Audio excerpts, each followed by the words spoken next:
இனிய நாமத்தில் உங்கள் அனைவரையும் வாழ்த்தி வரவேற்கிறேன். இந்த மனநிலை பாருங்கள், அநேக காலணிகளை உங்களால் காண முடிகிறது.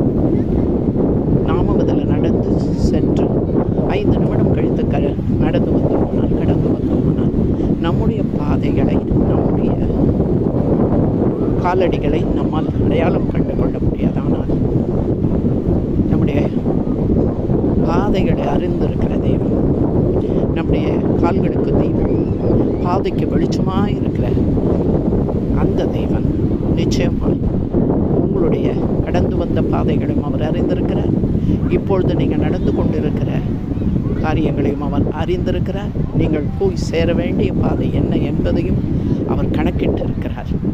நம் அறிவையும் ஞானத்தையும் புத்தியையும் நம்முடைய சாமர்த்தியத்தையும் திறமைகளையும் திட்டங்களையும் முயற்சிகளையும் கொண்டு இந்த உலகத்தின் காரியங்களை கண்டறிய முடியும் என்று நினைத்தால் அது நிச்சயமாய் சாத்தியமாக இருப்பதற்கு வாய்ப்பில்லை, நிச்சயமாக முடிவதற்கும் வாய்ப்பில்லை. ஆனால் நம்முடைய வாழ்க்கையை கர்த்தரிடத்தில் ஒப்புக் கொடுத்தோம்னால் நிச்சயமாய் அவர் பொறுப்பாளியாகவும் உத்தரவாதம் உள்ளவராகவும் மாறி போய் சேர வேண்டிய கரைக்கு, பாதைக்கு, துறைமுகத்துக்கு, பரலோகத்துக்கு நம்மை கொண்டு போய் சேர்ப்பார் என்பதில் எந்த விதமான சந்தேகமும் இல்லை. அவருடைய கரத்தில் நம்மை ஒப்புக் கொடுப்போம், அவரை நம்புவோம். எல்லாவற்றையும் ஜெயமாய் முடிப்பார்.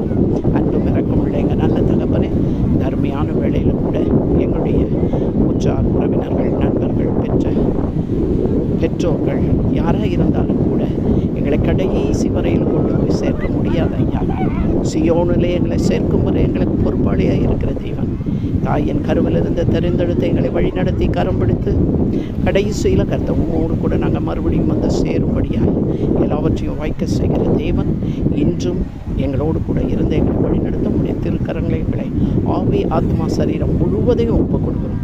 இனே நடக்கும் எந்த சம்பவமானாலும் எங்கள் வாழ்க்கையில் உம்முடைய உத்தரவாதம் எங்களோடு கூட இருக்கும்படியாக உடைய கரங்களில் எங்களை ஒப்புக் கொடுக்கிறோம். இயேசுவின் ஜெபிக்கிறோம் எங்கள் நல்ல பிதாவே, ஆமென்.